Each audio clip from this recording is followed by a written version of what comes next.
Yes, est-ce que je peux entendre un gloire à Jésus ce matin?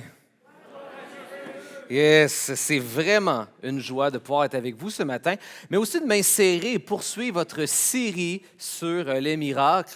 Vous savez, les miracles, c'est vraiment particulier dans la Bible parce que parfois, quand on les lit, ça peut laisser une espèce de saveur aigre-doux. Je vous explique, des fois, quand on lit les miracles, par exemple, un miracle de Jésus dans un évangile, on le lit et on se dit « Wow, c'est vraiment impressionnant ce qui vient de prendre place dans le récit. C'est vraiment le fun pour la personne. » Mais ça change quoi dans ma vie à moi?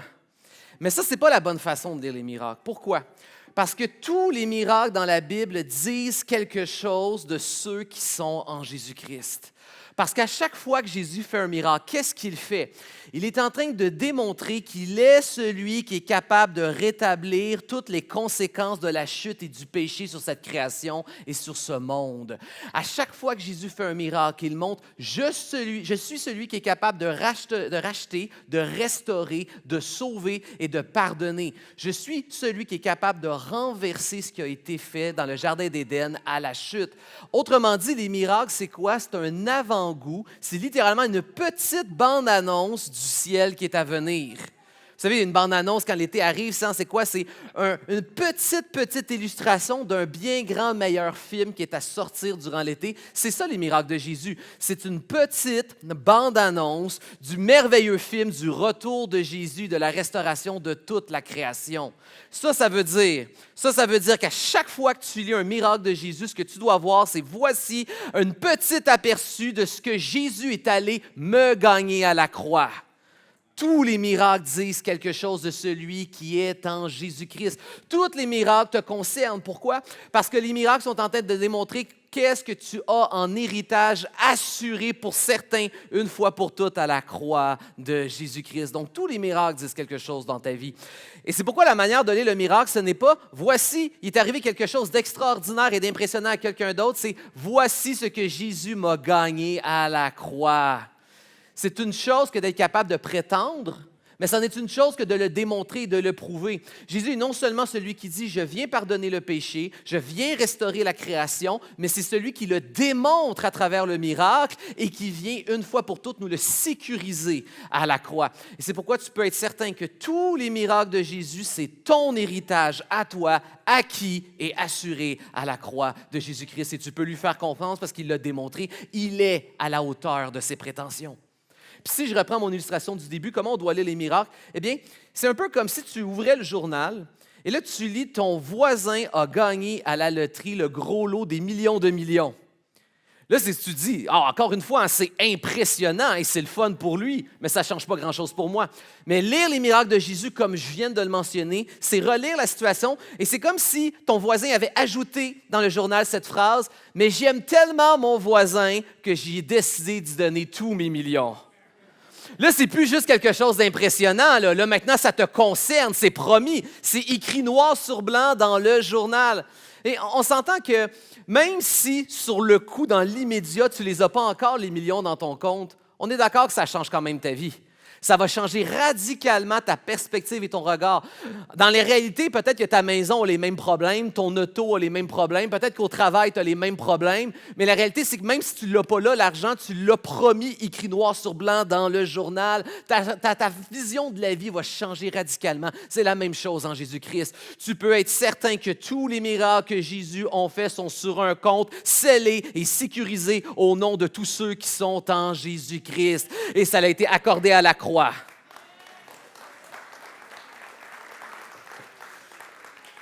Comme j'ai mentionné, les miracles nous enseignent quelque chose sur le besoin humain. C'est Jésus qui montre « Je suis celui qui est capable de répondre aux besoins humains ». La preuve, au paradis, est-ce qu'il y aura encore des besoins? Non. Jésus va les avoir comblés, répondus entièrement. Et dans le texte que nous allons voir aujourd'hui, si vous voulez chercher dans votre Bible, vous pouvez aller dans le texte de l'Évangile de Luc, le 3e évangile, au chapitre 8. Les versets 22 et 25. Et nous allons lire ensemble le récit où Jésus va miraculeusement stopper la tempête qui s'attaque à ses apôtres sur la barque. Et dans ce texte, Jésus va enseigner quelque chose par rapport aux peurs humaines que nous partageons tous.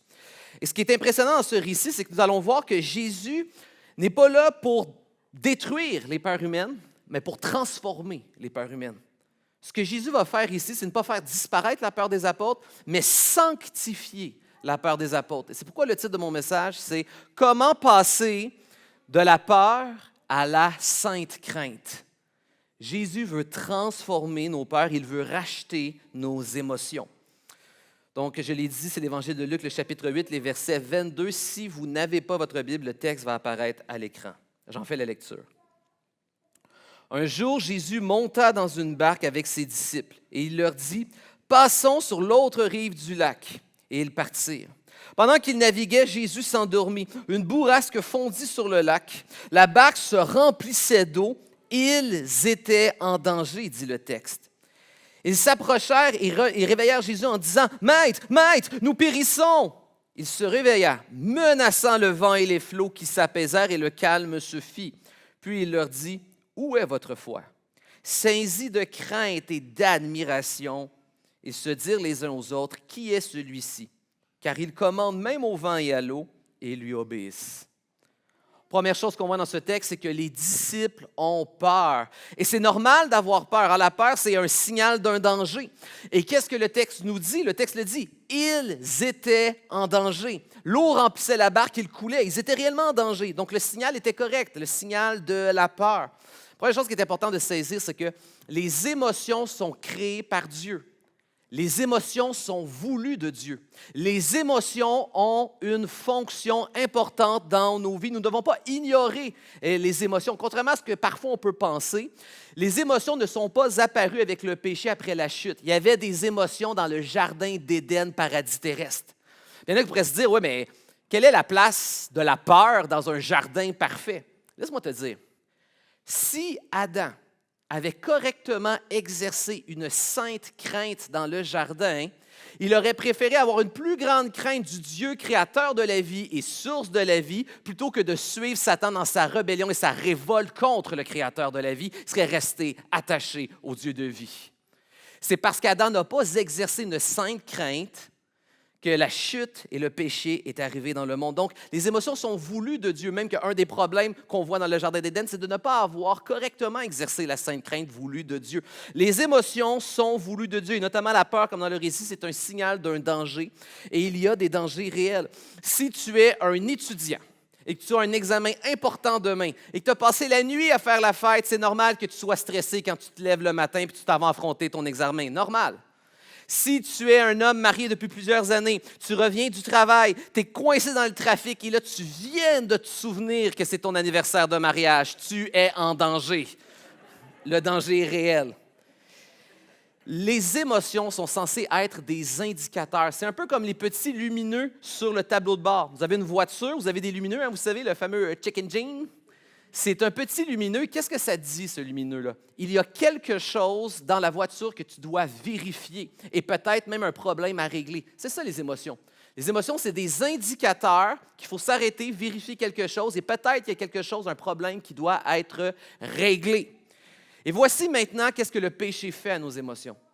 Le péché, comme la mort qui contamine absolument tout dans ce monde, le péché, le désordre, le chaos contaminent tout, incluant nos émotions. Et le péché va contaminer nos émotions de sorte à ce que nos émotions ne sont plus des simples indicateurs, mais nos émotions commencent à devenir des dictateurs dans nos vies.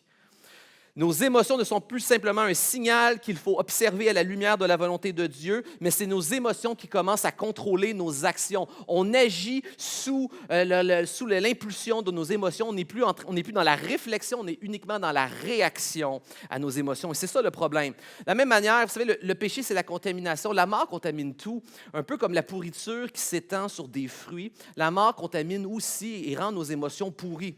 Et voici ce que le péché tend à faire à nos émotions. 3 choses que le péché fait à nos émotions et qu'on voit avec les disciples. Premièrement, le péché tend à rendre nos émotions excessives. Elles prennent trop de place. Elles viennent même à prendre la place de Dieu et de la vérité révélée de Dieu. Autrement dit, on accorde plus d'importance à ce que l'on ressent qu'à ce qui est vrai. Le ressenti est plus important que la vérité et ultimement la vérité révélée, scellée de Dieu dans sa parole. Deuxièmement, les émotions tendent à devenir extrêmement spéculatives. on part dans nos têtes rapidement dans toutes sortes de scénarios d'horreur. Et on se fait des scénarios, et même qu'on surenchère dans nos têtes de scénarios de plus en plus horribles les uns des autres. Il y a même une étude sur ce phénomène-là. Le GAD a fait une étude de révéler que 92% de toutes nos peurs ne se réaliseront jamais. Réalisez-vous, 92% de vos peurs ne se réaliseront jamais. Déjà, j'ai envie de dire gloire à Dieu. 92 de mes peurs ne se réaliseront pas. Mais ça me fait réaliser que 92% de mon temps d'inquiétude est dans le vide. C'est incroyable. Dans le vide. Philippiens 4 va dire que tout ce qui est vrai soit l'objet de vos pensées. Paul ne parle pas dans le vide parce qu'il sait que normalement, humainement, naturellement parlant, 92% de nos pensées sont dans le faux qui ne se réalisera pas, au lieu de se concentrer sur la vérité que l'on connaît. Nos émotions partent dans toutes sortes de spéculations. Et parce qu'on accorde trop d'importance à nos émotions qui prennent trop de place, on donne trop de scénarios de spéculation, il arrive la troisième étape, nos émotions commencent à contrôler nos actions. Nos émotions finissent par nous contrôler et on se fait mal à nous-mêmes et on se fait mal aux autres au final. C'est un peu comme cette histoire de cet homme qui revenait chez lui après avoir fêté Noël. Donc, il est très tard, il est 2 heures du matin, il est dans sa voiture. Et là, il va, comme on dit en bon québécois, il va pogner un banc de neige, puis là, sa roue va spinner dans le beurre. S'il y a des Européens qui écoutent ici, ils n'ont rien compris de la dernière phrase. Et là, sa roue, elle spinne, elle se dit, là, je ne peux pas sortir de là. Il est 2 heures du matin, toutes les lumières sont fermées. Il voit juste une seule maison avec une lumière allumée. Il est en région, très loin. Là, il se dit, OK, il sort de l'auto, il n'a pas le choix, il a besoin d'une pelle, sinon il ne pourra pas rentrer chez lui. Il fait froid aussi, c'est l'hiver. Donc, il marche vers la maison, puis il commence à se faire un scénario dans sa tête. Il se dit, bon, qu'est-ce que ces personnes-là vont passer? Je suis un homme tout seul, on est en pleine nuit. Si c'est une femme qui vit tout seule, elle va avoir peur, elle ne va pas répondre, elle va peut-être même appeler la police. Si c'est un homme, il se sent en danger, il va peut-être même vouloir m'attaquer. Et là, il se monte des scénarios. Il nourrit ces scénarios à un point tel que lorsqu'il arrive à la porte, il cogne. Là, la personne ouvre. Puis là, il dit, ben si c'est comme ça, garde-la, t'appelles. Puis il s'en va fâché. À s'être tellement monté un bateau de scénarios, il a fini par se saboter lui-même. Nos émotions prennent tellement de place, deviennent tellement spéculatives et excessives qu'à un moment donné, elles nous contrôlent et on se fait du mal et on fait du mal aux autres. Et c'est exactement ce qu'on voit avec les apôtres. Est-ce que le danger était réel? Oui, le texte le dit. Ils étaient en danger.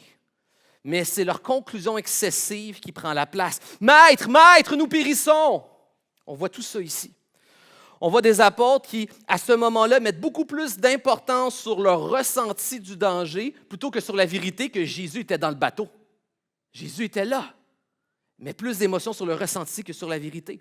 Aussi, on les voit, ils sont beaucoup plus dans le scénario fatal. Hein? Nous périssons, au lieu de penser à toutes les multitudes de choses que Jésus aurait pu faire. Hein, il aurait pu se faire toutes sortes de scénarios de comment Jésus allait régler la situation. Mais ils ont juste focusé uniquement sur le scénario de « nous périssons ». Et finalement, cette excessivité-là a fini par les mettre dans la panique. « Maître, maître, nous périssons dans la panique ». Leurs émotions sont contrôlées, leurs actions sont contrôlées par leurs émotions. Et ça nous ressemble. C'est totalement nous. Chacun d'entre nous, moi le premier. Les tempêtes sont une catégorie dans la Bible qui ont cette faculté-là de faire ressortir nos peurs les plus fondamentales et viscérales humaines. Parce que c'est quoi une tempête? La tempête, c'est le rappel qu'on vit dans un monde dangereux et incontrôlable. C'est ça la tempête. La tempête, ça nous rappelle continuellement que peu importe à quel point nos technologies sont avancées, on peut se construire la ville avec les meilleures normes de sécurité, mais une grande tempête est capable de tout détruire quand même. On peut s'illusionner de contrôle, mais ultimement, on n'a pas le contrôle. On est appelé à être des gens responsables, à être de bons intendants, mais il y a des éléments de la nature sur lesquels nous n'avons aucun contrôle. La tempête nous rappelle que la souffrance et la mort peuvent se retrouver à chaque coin de rue. Et ultimement, on n'a pas de contrôle là-dessus. La superstition, pas de contrôle. La religion, l'idolâtrie, la technologie, ultimement, on n'a pas le contrôle. Les finances. Vous pouvez être un excellent investisseur, être très responsable dans l'intendance de vos finances. Mais ultimement, vous n'avez pas de contrôle sur la famine, l'écroulement, une crise écologique, l'écroulement de l'économie. Il y a des éléments que vous n'avez pas de contrôle, même si vous avez eu une bonne intendance. Même si vous avez été votre affaire, il y a des choses qui peuvent s'écrouler quand même. Moi, je me souviens, pendant la pandémie, mon épouse et moi, on était en appartement et ça faisait des années qu'on investissait pour s'acheter une maison. Et là, quand la pandémie est arrivée, tout d'un coup, la valeur de notre argent accumulé pendant des années est en train de baisser, puis le prix des maisons est en train d'exploser. Pas de contrôle. Pourtant, on était des bons intendants et on faisait confiance à Dieu. Il y a des gens ici, peu importe les bonnes décisions que tu vas avoir prises, autant spirituelles, tu as donné ta vie au service de Dieu, puis en plus, tu as eu une vie de bonne intendance de la gestion de ta santé, puis pourtant, il y a un grand diagnostic qui est tombé sur ta vie. Même si tu as été un bon intendant, des fois, on perd des facultés de santé. Des fois, on perd des gens, le deuil. Et des fois, même si on n'est pas parfait, on n'a pas cherché le conflit, mais le conflit s'invite au travail, à la maison et dans les amitiés. Il y a des éléments sur lesquels nous n'avons pas de contrôle, et ça, c'est les tempêtes de la vie. Et il est normal, plus on grandit, plus on vieillit, plus on regarde ce monde, il est normal de réaliser que la tempête est un réel danger. Je n'ai pas de pouvoir de contrôle sur la tempête, et à tout moment, elle peut tout me dérober. Moi, les deux éléments dans ma vie ont fait exploser les capacités de peur dans ma vie personnelle, m'ont fait réaliser que j'avais très peu de contrôle en réalité sur la vie. C'est quand je suis devenu un propriétaire de maison, finalement, par la grâce de Dieu, et quand je suis devenu papa. Là, mes peurs et mes craintes se sont multipliées. Maintenant, c'est rendu qu'à chaque fois que je vois qu'il se passe de quoi à la météo, je suis toujours en train de regarder les indices. Je suis toujours en train de regarder l'indice de millimètres de pluie, l'indice de l'intensité du vent, et je regarde l'intensité du jeu de mes enfants dans la maison, parce que s'ils brisent quelque chose, papa, il ne sait pas comment réparer les choses brisées dans la maison. Toujours dans la peur. Toujours dans la peur. Maintenant, qu'est-ce qu'on fait avec la peur? Est-ce que Dieu nous demande d'ignorer nos peurs? Ce n'est pas ce que Dieu demande de faire. Nous ne sommes pas appelés à ignorer nos peurs, mais nous ne sommes pas appelés non plus, comme le péché le fait, à nous laisser dominer par nos peurs. Ce que nous devons faire, c'est remettre nos peurs sous la seigneurie de Christ. Christ est là à la croix pour racheter ce que la chute et le péché ont contaminé. Jésus veut racheter tes émotions, il veut racheter entre autres tes peurs dans ces émotions-là. Mes peurs sont appelées à être données à Christ. Je dois réinterpréter mes peurs et également toutes mes autres émotions par extension. Je dois les interpréter à la lumière de ce que Jésus a accompli à la croix et ce qui est fondé sur une vérité assurée par sa résurrection. Donc, je m'appuie sur ce qui est vrai, non pas sur ce qui est spéculatif. Plus important, la vérité de ce que Christ déclare que ce que je ressens. Je réinterprète mes peurs à la lumière de l'œuvre de Christ. Comment on fait ça?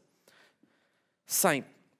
Premièrement, prends le temps d'identifier les émotions vives que tu vis. Trop souvent, des fois, on ignore nos émotions. Des fois, c'est les gens qui vont nous renvoyer comme un miroir qu'on vit quelque chose d'important. Mais quand on prend note qu'il y a quelque chose qui se passe à l'intérieur de nous qui est remué, on vit une émotion vive qui se perpétue dans le temps, on s'arrête. Parce que quand le témoin lumineux sur ton tableau de bord allume depuis trop longtemps, puis moi j'ai même appris qu'une voiture, qu'à un moment donné, ça peut même se mettre à clignoter, puis ça veut dire là, c'est le temps que tu ailles au garage. Quand là, l'émotion, elle est là, elle est vive et le lumineux clignote, time out, tu as le temps d'un arrêt avec Dieu puis sa parole.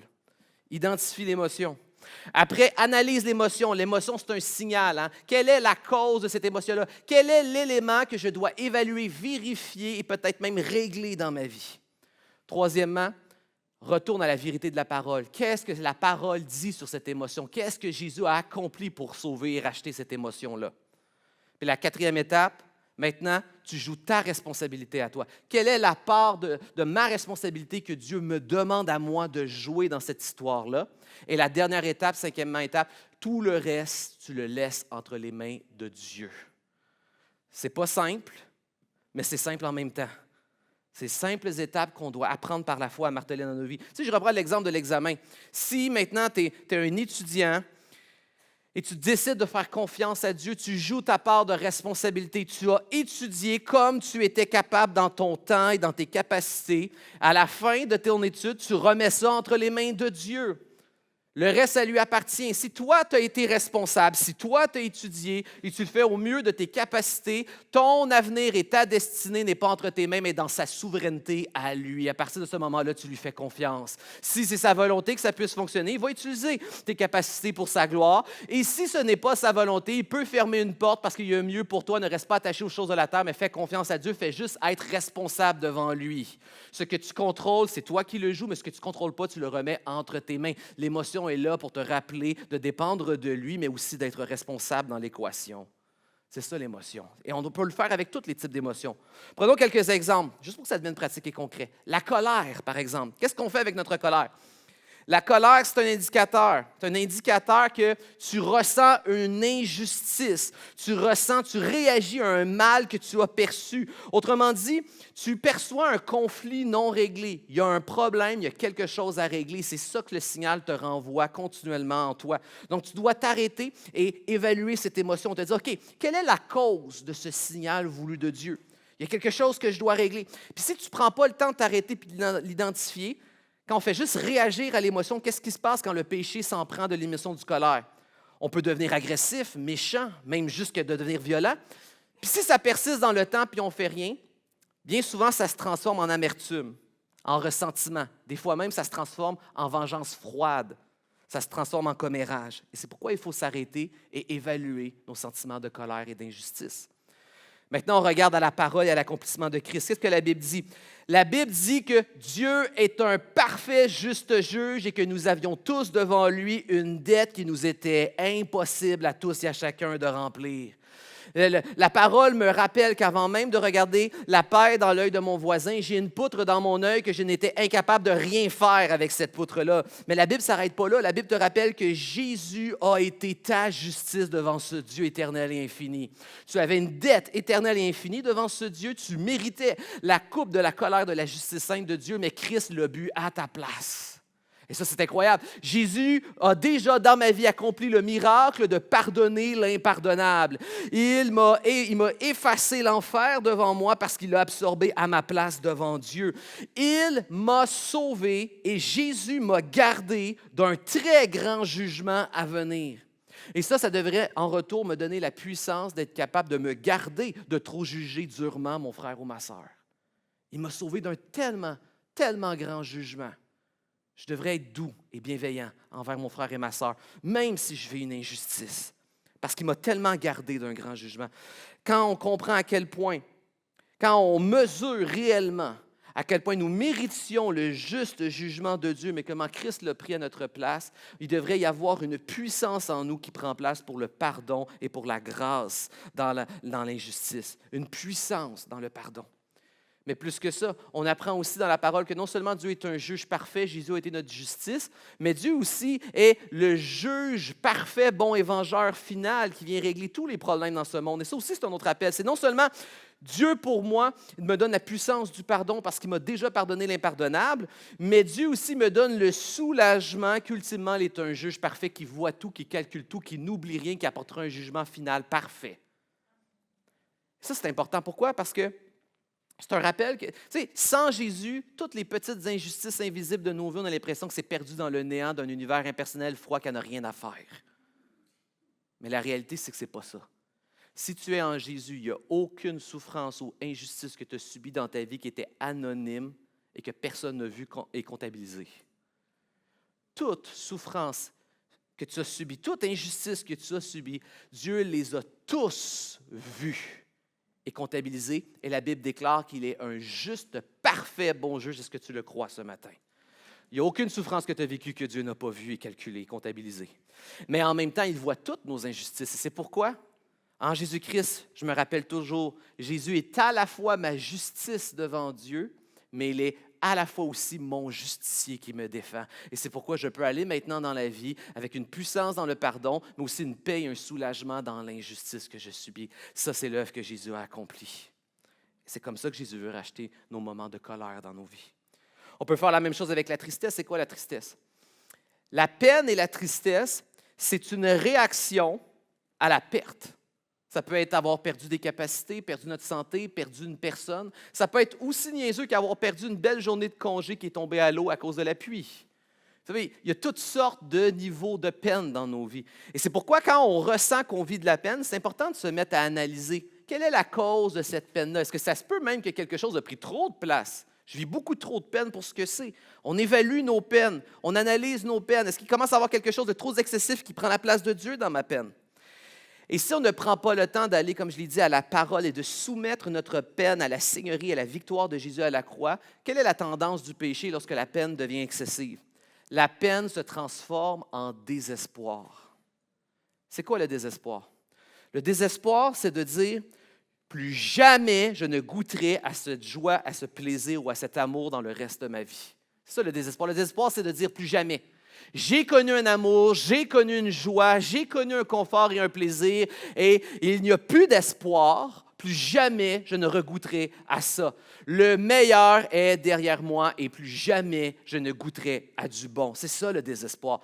Mais voici, qu'est-ce que la Bible dit sur la tristesse? La Bible dit que Jésus lui-même en personne, Dieu incarné, a subi lui-même la souffrance, la peine et le deuil de l'humanité. Jésus a pleuré face à la mort de Lazare. Jésus vit ta peine. Jésus expérimente ta peine. Jésus a pleuré. Mais Jésus n'est pas juste venu expérimenter la souffrance, ça ne s'arrête pas là. Jésus est venu pour la vaincre, cette souffrance. À la croix, Jésus a crucifié le deuil pour qu'un jour il n'y aurait plus jamais de deuil et de séparation et plus jamais de revoir. Jésus a crucifié la souffrance, le deuil et la mort à la croix une fois pour toutes. Et c'est pourquoi la conséquence de tout ça, Apocalypse est capable de nous dire qu'à la fin, Jésus essuiera chacune de nos larmes et les douleurs anciennes n'existeront plus. Il n'y aura plus jamais de larmes dans les jours à venir. Jésus a pleuré tes pleurs. Jésus a aussi crucifié tes pleurs et un jour, Jésus essuiera pour toujours toutes tes pleurs. C'est ça qui est incroyable avec ce que la Bible nous enseigne. Et c'est pourquoi, qu'est-ce qu'on fait maintenant? Quelle est ma part de responsabilité maintenant? Une fois que je comprends ce que Jésus a accompli, je peux passer du désespoir à la lamentation biblique. La lamentation, ce n'est pas le désespoir, ce n'est pas du tout la même chose. La lamentation, d'ailleurs, c'est le genre littéraire de psaume qu'on retrouve le plus dans la Bible. C'est une expérience humaine totalement légitime. Mais c'est quoi la différence avec le désespoir? Une lamentation biblique, c'est le psalmiste qui exprime de manière crue et authentique devant Dieu une vraie souffrance légitime, mais qui n'est pas dénuée d'espoir, qui se rappelle quand même toujours comme fondement qu'en Christ, Dieu est sur le point de faire une œuvre. Et oui, il y a une réelle souffrance totale présentement, mais je me rappelle toujours comme ancrage dans ma vie qu'en Jésus-Christ, le meilleur reste toujours en avant de moi. Il n'est pas en arrière. Et ça, c'est juste la conviction en Jésus qui peut changer ça. Parce que humainement parlant, il y a des gens, c'est vrai, c'est ta situation. Tu as perdu, tu es rendu à un âge avancé, tu as perdu des êtres chers que sur cette terre, tu ne retrouveras jamais. Tu as perdu des capacités de santé, tu as perdu un confort non plus que tu ne retrouveras pas. Tu as peut-être même perdu même faillite et tout ça. Donc, tu n'as plus de santé, tu as perdu des proches, tu as perdu de la qualité de vie. Il y en a beaucoup moins devant toi de ce qui reste de temps qu'est-ce qu'il y en a derrière. Mais en Jésus-Christ, tu peux dire, oui, Seigneur, merci pour les beaux jours que tu as permis dans le passé, mais en Jésus-Christ, je sais que le vrai meilleur, c'était pas ça. Par la foi en Jésus, le meilleur reste devant moi. Ça, c'est le miracle de Jésus. Et maintenant, reprenons le thème de ce texte, la peur. C'est quoi la peur? La peur, c'est le signal lorsqu'on s'apprête peut-être à perdre quelque chose. C'est pourquoi? C'est le signal devant un danger qui risque de nous ravir quelque chose auquel nous sommes attachés. La peine, c'est quand ma journée est annulée de vacances parce qu'il se met à pleuvoir. La peur, c'est quand je regarde Météo Média la veille puis je vois qu'il va annoncer de la pluie. Ça, c'est la peur. Le danger qui va ravir ce que j'aime. Quand on sent qu'on ressent de la peur, c'est important de s'arrêter puis de regarder à quoi je suis attaché et est-ce que le danger, il est réel? Est-ce que je suis dans une spéculation? Est-ce que je prends trop de place sur ce que je ressens plutôt que la vérité? Est-ce que le danger est réel? Et évaluer mon attachement aussi, ce que j'ai peur de perdre. Et si on ne fait rien puis on laisse le péché s'emparer de nos peurs, comment se transforment nos peurs? Nos peurs deviennent stress et anxiété. Des fois, nos peurs deviennent contrôle excessif dans nos vies. Et des fois, on a besoin de s'arrêter de regarder la parole de Dieu. Qu'est-ce que l'appel de Dieu nous dit sur nos craintes, sur nos peurs? Elle nous rappelle continuellement d'abord que Dieu est totalement souverain sur ce que nous vivons. Dieu est souverain. Matthieu 16, Jésus prend soin. Dieu est souverain, mais aussi il prend soin. Il prend soin des oiseaux dans les champs. Il prend soin des fleurs dans les champs. Combien plus il prend soin de ses enfants? Il est souverain, il prend soin. Et comme Jésus est dans la barque, il est présent. Soit un Dieu qui est souverain, qui prend soin et qui est présent. Mais plus important que tous, tu as l'assurance d'un Jésus qui a déjà subi le pire inimaginable à ta place. Prends un temps pour essayer d'imaginer dans ta tête ce qui te fait le plus peur. Prends un temps pour imaginer ce qui serait le pire. Jésus a subi quelque chose que tu ne peux même pas imaginer, qui est inimaginable pour l'homme. Il a subi le pire inimaginable à la croix pour qu'au bout de ton chemin, à l'aboutissement de ta vie, il ne reste que le meilleur inimaginable. Essaye d'imaginer le meilleur. Tu n'as même pas assez d'imagination. Jésus nous offre un meilleur qui est plus grand que ton imagination. Il a subi le pire inimaginable pour qu'il reste que le meilleur. Et ça, c'est un rappel que peu importe ce qu'on vit dans nos vies, oui, il y a des moments très perturbants possibles dans une vie humaine, mais ce n'est pas le réel pire. Le réel pire a déjà été écarté. Tu peux avoir cette conviction que ça, ce n'est pas le pire. Le pire m'a été retiré à la croix, il ne reste que le meilleur. Et on est dans Luc, c'est intéressant parce qu'on parle des émotions. Et celui qui décrit le moment le plus vif d'émotion dans l'histoire de Jésus, c'est Luc. Luc, au chapitre 22, au verset 44, va nous parler d'un épisode où Jésus est dans la croix. Et ici, toute la tradition lucanienne nous a bien rapporté le moment exact. Jésus, dans le jardin, aurait subi l'expression psychomatique la plus importante que la science a reconnue de la peur. Je m'explique, c'est quoi une expression psychosomatique? C'est un moment où les émotions sont tellement vives qu'il y a des répercussions sur ton corps. Et l'expression la plus forte connue par la science, Jésus l'expérimente à ce moment-là dans le jardin, tel que rapporté par Luc. Il suait des grumeaux de sang. L'expression la plus forte possible que la peur peut produire sur un corps humain. Maintenant, je vous pose la question. Est-ce que la peur de Jésus était péché à ce moment-là? Est-ce que la peur de Jésus était excessive? Est-ce que la peur de Jésus reposait sur un scénario faux? Est-ce que la vérité faisait l'objet de ses pensées à ce moment-là? Jésus ne péchait pas à ce moment-là. Pourquoi? Parce que Jésus est le seul être humain dans l'histoire de l'humanité, Dieu fait parfaitement homme sur terre, qui est en train réellement de mesurer c'est quoi traverser l'enfer au complet. Nous-mêmes n'avons pas d'imagination pour être capables de savoir c'est quoi épuiser en entier la justice parfaite de Dieu au complet, de boire la coupe de la colère jusqu'à la lie. Jésus n'est pas dans le spéculatif. Il mesure réellement ce qui s'en va pour nous sauver, nous libérer, affronter à notre place. Il s'en va subir le pire qu'on ne peut imaginer. Et il le mesure parfaitement. Alors que nos craintes et nos peurs sont souvent bien spéculatives et ultimement, le pire n'arrivera pas parce que Jésus le subit. Jésus, en ce moment, est en train de mesurer dans le détail ce que ça veut dire boire la coupe de la colère de Dieu. Et ça, c'est incroyable. Ça veut dire que d'abord, Dieu ne fera jamais en enfer subir rien à personne qu'il ne s'est pas d'abord lui-même fait subir pour nous en épargner. Mais ça veut dire aussi que personne ne subira jamais autant pire que ce que Jésus a subi. Parce qu'aucun être humain ne pourra épuiser l'éternité et l'infinité de la sainteté de Dieu. Jésus est celui qui a bu et épuisé l'infinité et l'éternité de Dieu au complet. Personne ne souffrira comme Jésus a souffert. Et c'est ça qu'il mesure à ce moment-là. Mais par la foi, il décide de prendre la coupe, même si son corps ne veut pas. Il dit « selon ta volonté, Père », et il boit la coupe à ta place. Et c'est pourquoi, oui, nous vivons de réelles peurs, de réelles souffrances, mais au moins il y a une conviction qui m'accompagne dans ces moments-là. Le pire a déjà été bu par Christ, que je vis est souffrant, mais ce n'est pas le pire et ça l'aboutit au meilleur au bout de la route. Et ça mérite une autre gloire à Jésus ce matin. Ensuite, on voit les disciples qui ont peur de la tempête, mais ensuite, ils ont une peur face à l'indifférence de Jésus dans la tempête.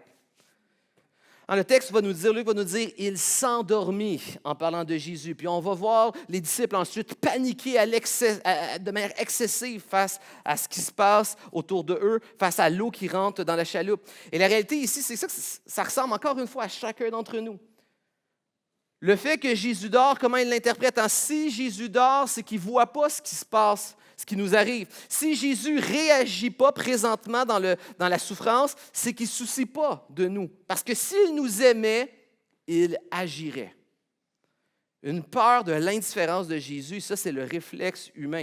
On est les premiers à faire ça. Et moi, le premier, dès qu'il y a une crainte, une peur ou une souffrance qui pointe le bout de son nez dans ma vie, mon premier réflexe, c'est de dire « Pourquoi tu permets ça, Dieu? Pourtant, je suis un bon chrétien. » C'est notre réflexe humain. C'est un peu comme si des fois, on avait l'impression d'avoir fait un deal avec Dieu, d'avoir dit « Hey Dieu, je te donne ma vie, je te sers, mais toi, tu m'évites les pépins et les soucis. » Mais Dieu n'a pas fait ce deal-là avec nous. Ce n'est pas le deal. Non, il a fait un bien plus grand deal. Il est allé boire la coupe de la colère de Dieu jusqu'à la lie à notre place. Puis il nous promet une création restaurée. Mais le deal, c'est que ce n'est pas ça que le deal que Jésus a fait. Jésus a même fait totalement l'inverse. Jésus a dit, vous aurez des souffrances et des tribulations dans la chair dans ce monde. Jésus nous en a fait même une promesse de la souffrance. Mais il n'est pas resté là. Il y a quelque chose d'autre qui vient après. Qu'est-ce que Jésus a dit par la suite? Hein? Vous aurez des souffrances dans ce monde, mais, il y a un mais, il dit, prenez courage, j'ai vaincu le monde. Ça change tout. Ça change tout. Le fait que Jésus a vaincu le monde, c'est ça qui donne le courage d'être capable d'affronter ce monde souffrant qui fait peur, rempli de tempêtes, parce qu'il l'a déjà vaincu.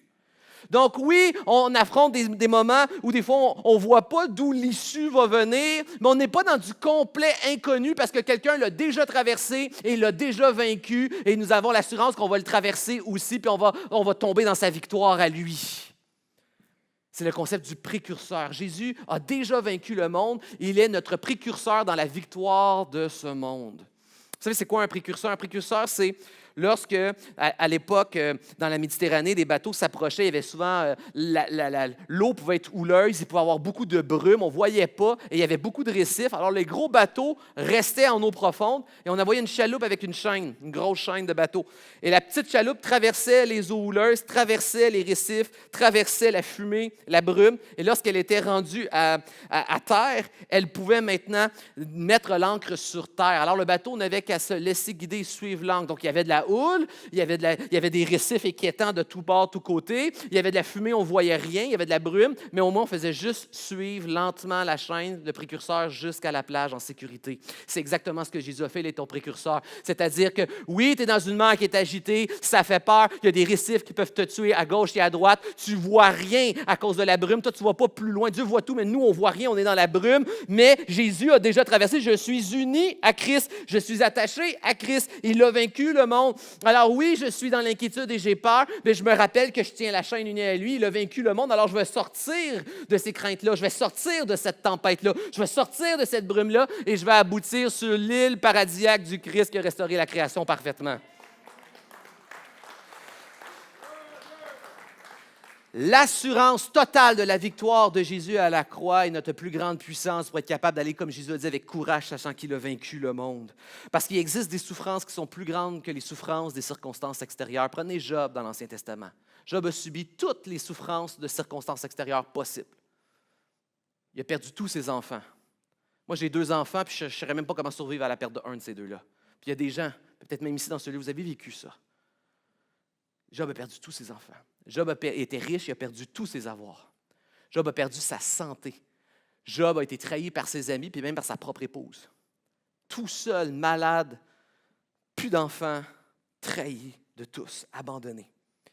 Mais vous savez, c'est quoi la souffrance pendant 40 longs chapitres poétiques de lamentation devant Dieu? C'est quoi la souffrance la plus forte qui ressort? Le sentiment de ne pas savoir, est-ce que Dieu est là avec moi?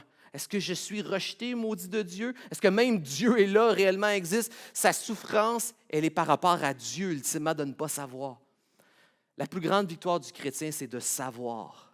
Christ a vaincu la mort et je suis uni avec lui. Puis il y a des gens qui pourraient dire ici, oui, mais Pasteur Simon, comment es-tu aussi certain que Jésus a vaincu la mort? C'est simple, mon ami. Le tombeau est vide. Il était vide il y a 2000 ans, il est vide ce matin. Mohamed est mort, Moïse est mort, Bouddha est mort, Oprah va mourir, Jésus est le seul qui est ressuscité. Entre vous et moi, je fais confiance à celui qui est sorti de sa tombe.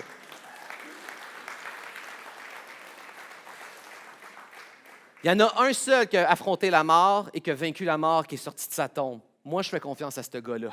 Et parce que je suis uni à celui, le seul qui a vaincu la mort, qui est sorti de son tombeau, qu'il est le précurseur de celui qui a vaincu la mort, moi, je suis attaché à lui. Moi aussi, un jour, je sortirai de mon tombeau. Je t'invite à toi aussi à t'unir à cette personne.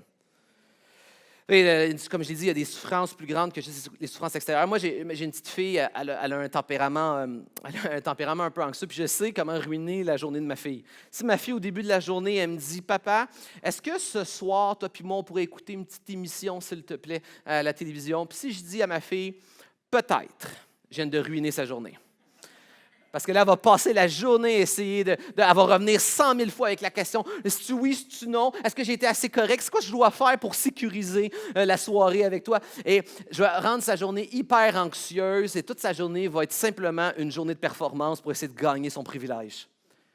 Mais si la journée, à l'inverse, elle me dit « Papa, est-ce que ce soir, on peut écouter une émission? » Puis je dis à ma fille « Oui, je te le promets. » Elle a appris à faire confiance que quand papa et maman donnent leur parole, ils ont juste une parole. Si je dis à ma fille, je te promets, alors elle passe une journée dans la paix et aussi dans la joie de l'attente du privilège de ce soir.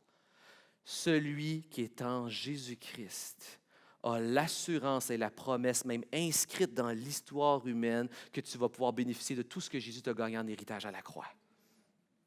Et ce que Jésus a réalisé à la croix, c'est beaucoup plus que simplement pardonner notre péché et accomplir notre salut, ce qui est déjà beaucoup, bien sûr, mais on prêche beaucoup, Jésus qui accomplit le salut et Jésus qui pardonne le péché. On le prêche énormément. Jésus est venu sur terre. Pourquoi il est venu homme sur terre? Pour accomplir vraiment tous les standards et les critères de perfection de Dieu qu'aucun de nous étions capables d'accomplir. Autrement dit, il a passé le test parfait pour entrer dans le paradis parfait que toi et moi, on n'était pas capable d'entrer dedans à notre place. Et il nous donne son résultat à lui, à la croix.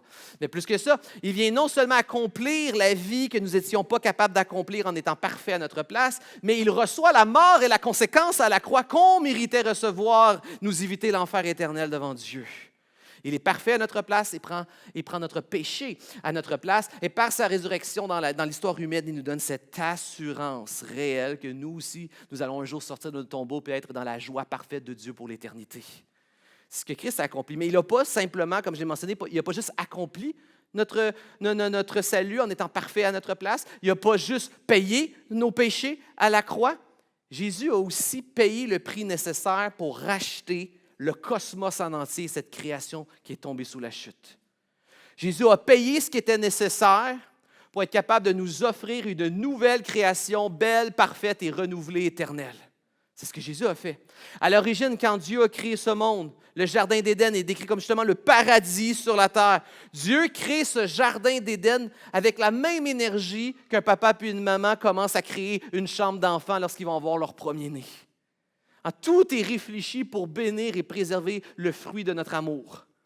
L'Éden était la chambre d'enfant pour accueillir l'humanité, l'image de Dieu sur la terre. Mais ensuite, l'être humain décide de se détourner de Dieu, entre dans la révolte du serpent, décide d'être son propre Dieu et de gérer son propre monde. Et c'est au moment où il tourne le dos au Dieu créateur de la vie, source de la vie, Dieu de bénédiction, Dieu de vérité et de lumière. C'est en tournant le dos à ça que maintenant l'être humain récolte la malédiction, les ténèbres, le mensonge et la mort, le désordre, le chaos, le péché, la révolte. Et maintenant, ce monde est contaminé, il devient lui aussi désordonné et contaminé par le péché, comme nos émotions et comme tout. Et d'ailleurs, une des illustrations dans la Bible qui résume souvent la conséquence de la chute sur la création, c'est le scorpion qui devient un symbole de ça. Alors que la création était quelque chose de magnifique, de très beau, et qui était là au service de l'humanité pour faire du bien, maintenant, la création devient quelque chose de laid. Y a-t-il des gens ici qui trouvent ça très beau, un scorpion? Oh, ça a l'air que si vous trouvez ça beau, les scorpions. Ça devient quelque chose qui est laid, quelque chose qui est prédateur de l'humanité, quelque chose qui pique, qui empoisonne et qui tue. Symbole de la chute. La création qui devient indocile, la création qui devient contaminée, elle perd sa beauté et qui devient prédatrice et qui amène la peur et la mort. Et à la croix, Jésus vient payer également ce qui est nécessaire pour pouvoir nous sauver de cette création qui fait peur, qui fait mal et qui tue, la restaurer dans sa splendeur et dans son service à la création de Dieu.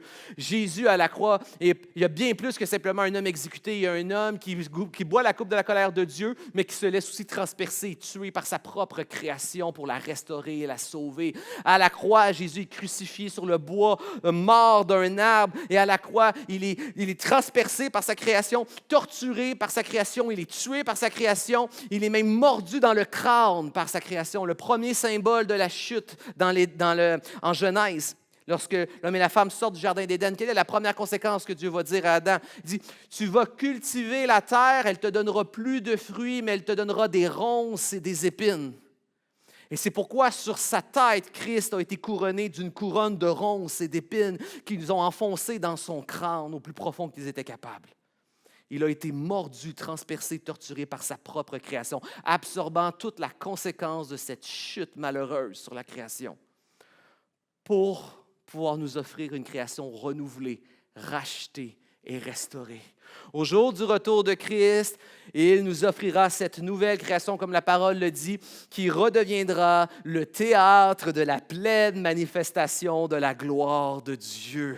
Je ne sais pas s'il y a des gens ici, tu as déjà participé, tu as déjà vu un spectacle, un film, un show qui était incroyable, vraiment, que c'était le plus beau spectacle, le plus beau film, le plus beau show que tu as jamais vu de ta vie. Ça, c'est rien à côté de la création qui va redevenir le théâtre de la pleine manifestation de la gloire de Dieu. Dans la nouvelle création, partout où tu vas regarder, ça va être le meilleur spectacle que tu auras jamais vu de ta vie parce que ça va manifester la gloire de Dieu. Ça, c'est la nouvelle création. Vous savez, c'est quoi Avatar? Il y a des gens qui disent, non, je ne sais pas c'est quoi Avatar. Tu sais c'est quoi Avatar? Tu sais c'est quoi Avatar? Avatar, c'est les plus grands, la crème de tous les artistes d'Hollywood qui se mettent ensemble pour essayer d'imaginer la création qui serait la plus sublimée possible. La crème de la crème d'Hollywood n'a même pas assez d'imagination pour être capable de recréer à quoi ressemblerait une création qui serait maintenant le théâtre de la pleine manifestation de la gloire de Dieu. Et c'est ça que Jésus nous a acquis en mourant à la croix. Ensuite, nous voyons que les disciples ont peur de Jésus. Les disciples vont passer d'une peur de la tempête, une peur de l'indifférence de Jésus, mais à une peur maintenant de qu'est-ce que Jésus maintenant est capable de faire. C'est inquiétant. Le Jésus parle à la tempête et elle obéit à Jésus. Et cette peur va se transformer, on le voit dans le texte, en crainte admirative.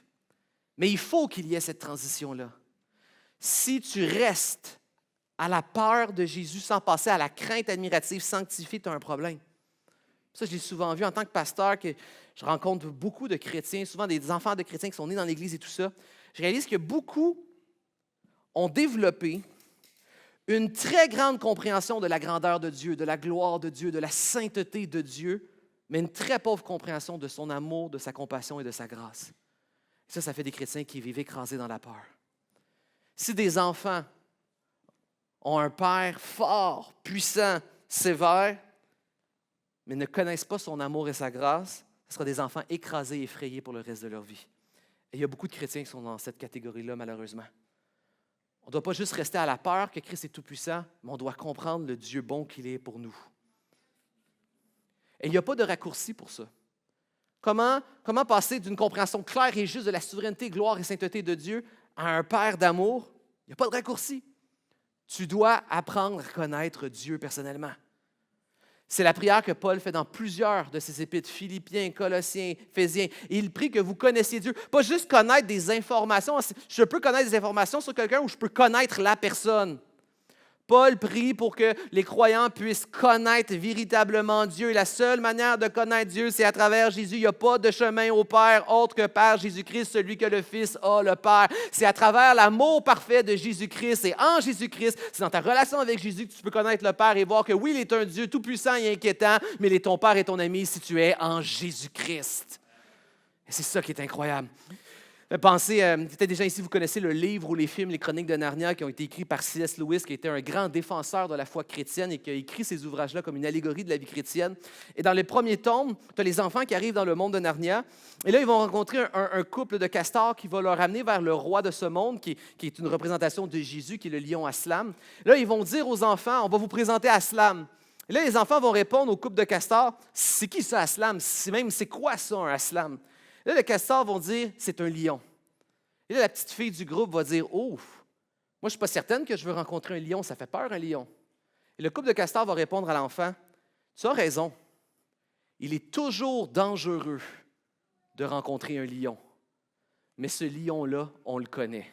C'est un bon lion. Nahum 1. Alors qu'on parle de tempête dans ce texte, le prophète Nahum 1, dans son premier chapitre, va dire « Yahweh, le Dieu éternel, il est non seulement celui qui commande aux tempêtes, mais il est lui-même la plus grande et la plus terrifiante de toutes les tempêtes et tous les hommes le craignent. Mais, cette tempête qui fait peur à tous est le refuge de ceux qui lui appartiennent. » Si Yahweh est ton Dieu, si tu es en Jésus-Christ, il est une tempête qui fait peur, mais il est ton refuge.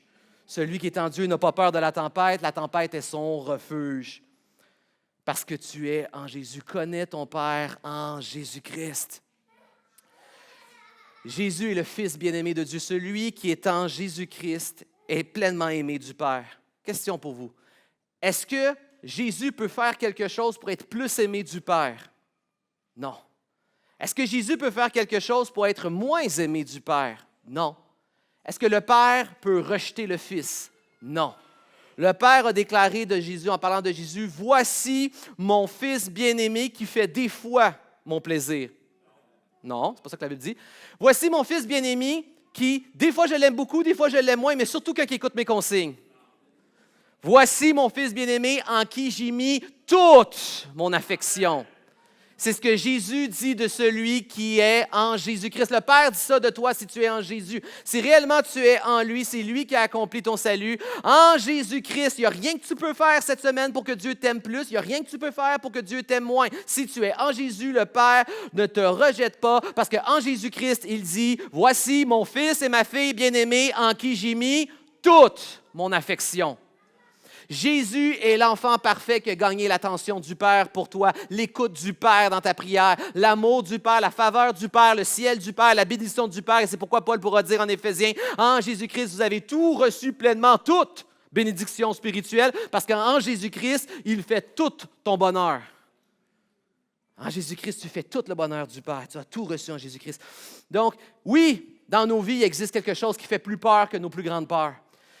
Dieu est plus épeurant que toutes les peurs de ce monde sous la chute. Jésus fait plus peur que toutes les tempêtes parce qu'il est plus fort, plus puissant que les tempêtes. Il y a quelque chose qui fait plus peur que souffrir pendant un temps. Il y a quelque chose qui fait plus peur qu'avoir une maladie pendant un temps ou vivre une privation, une perte ou un deuil. Il y a quelque chose qui est plus épeurant que ça et c'est le Dieu tout-puissant. Mais si tu es en Jésus, il est de ton côté. Tu fais tout son bonheur et il est de ton côté. Il te protège. Il est une tempête, mais il est un abri pour celui qui lui appartient. Et alors, on vit dans un monde qui essaie de contrôler l'incontrôlable, que ce soit la technologie qui veut contrôler la nature, mais la tempête sera toujours plus forte que la technologie. Alors que certains, c'est par la religion ou la superstition qu'ils essaient de contrôler des événements sur lesquels ils n'ont aucun contrôle, que ce soit par la religion, la superstition, que ce soit par la technologie. Ce monde réellement fait peur, il y a du réel danger. Le contrôle est une illusion, mais Dieu fait beaucoup plus peur, comme un homme dans l'histoire de l'Église l'a dit, il est terrible de tomber entre les mains d'un Dieu saint et puissant. Mais ce Dieu est de ton côté si tu es en Jésus-Christ.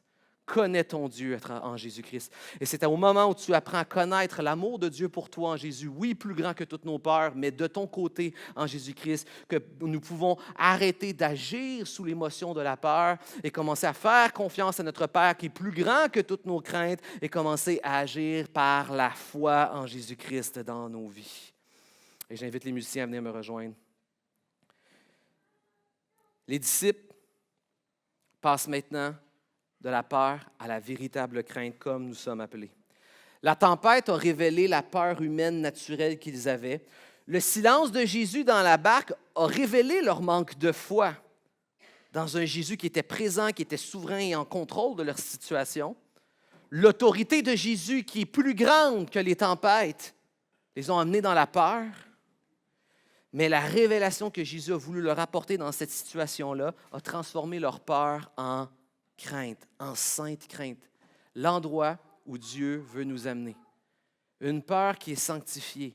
Une crainte de Dieu qui est plus grande que tous les événements de nos vies, mais qui est bonne. Une crainte qui est une admiration, un émerveillement, un respect, une révérence émerveillée de Dieu. Est-ce que tu es émerveillé de ton Dieu? Un respect émerveillé, une crainte admirative de qui Dieu est. Vous savez, il n'y a pas de parfaite relation parent-enfant s'il n'y a pas une belle sainte crainte. Vous savez, mes enfants, je ne veux pas que mes enfants aient peur de moi. La dernière chose que je voudrais au monde, c'est que mes enfants aient peur de moi. Je ne veux pas que mes enfants soient toujours en train de trembler quand j'arrive dans la maison, puis je regarde un des yeux, il s'évanouit. Je ne veux pas de peur. Je ne veux pas que mes enfants aient peur de moi. Mais à l'inverse, mes enfants ne peuvent pas être non plus dans le mépris et l'irrespect. Il y a quelque chose entre les deux qui s'appelle une sainte crainte. Mes enfants aiment leur père. Plus je tisse une relation serrée, ils me connaissent, ils m'aiment. Et ils ont même appris à me faire confiance. Et plus ils ont appris à me faire confiance, plus ils réalisent que, oui, on devrait obéir papa, même quand on n'a pas envie et qu'on ne comprend pas, parce qu'il nous a prouvé qu'il méritait notre confiance.